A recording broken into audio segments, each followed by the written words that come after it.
ఏపీలో ఎన్నికలు ముగించుకుని CM YS Jagan Vijayawada airport నుంచి లండన్ కు బయలుదేరుతున్న సమయంలో ఒక్కసారిగా కలకలం రేగింది. గన్నవరం ఎయిర్పోర్ట్ లో సీఎం జగన్ వచ్చిన సమయంలో ఆయనకి సమీపంగా వచ్చినట్టుగా చెప్తున్న ఎన్ఆర్ఐ డాక్టర్ ఉయ్యూరు లోకేష్ కుమార్ పోలీసులు అదుపులోకి తీసుకున్నారు. ఎయిర్పోర్ట్ లో వీఐపీ మూమెంట్ ఉన్న సమయంలో అనుమానాస్పదంగా తిరుగుతున్నారనే కారణంతో ఆయన అదుపులోకి తీసుకున్నారు. ఈ విషయం బయటికి రావడంతో పోలీసులు ఉదయం స్పందించారు. గన్నవరం ఎయిర్పోర్ట్ లో అమెరికా నుంచి వచ్చిన ఎన్ఆర్ఐ డాక్టర్ ఉయ్యూరు లోకేష్ కుమార్ ను అదుపులోకి తీసుకున్నామని, అయితే అనారోగ్యంగా ఉందని చెప్పడంతో వెంటనే హాస్పిటల్ కి తరలించినట్టుగా చెప్పారు.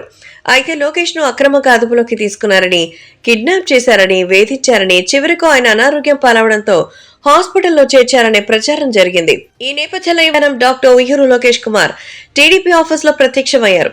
ఆయనతో పాటు టీడీపీ నేతలు దేవినేని ఉమామహేశ్వరరావు, పార్టీ నాయకులు మోవన్న సుబ్బారావు, దారపనేని నరేంద్రబాబు, చిలక బసవయ్య, న్యాయవాది గుడిపాటి లక్ష్మీనారాయణ ఉన్నారు. ప్రవాసాంధ్రుడు డాక్టర్ ఉయ్యూరు లోకేష్ ను జగన్ సర్కార్ పోలీసు సాయంతో కిడ్నాప్ చేయించి ఆ తర్వాత విడుదల చేసిందని వారు తెలియజేశారు.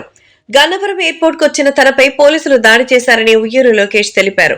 జగన్ ప్రభుత్వ విధి విధానాలను ప్రశ్నించినందుకే వారు ఎయిర్పోర్ట్ లో తనని గుర్తుపట్టి అదుపులోకి తీసుకున్నారని, ఆ తర్వాత దాడి చేశారు అన్నారు.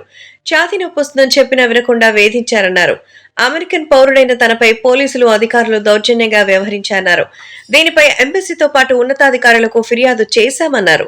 తనను వేధించిన పోలీసులపై చర్యలు తీసుకునే వరకు పోరాడతానని తెలియజేశారు.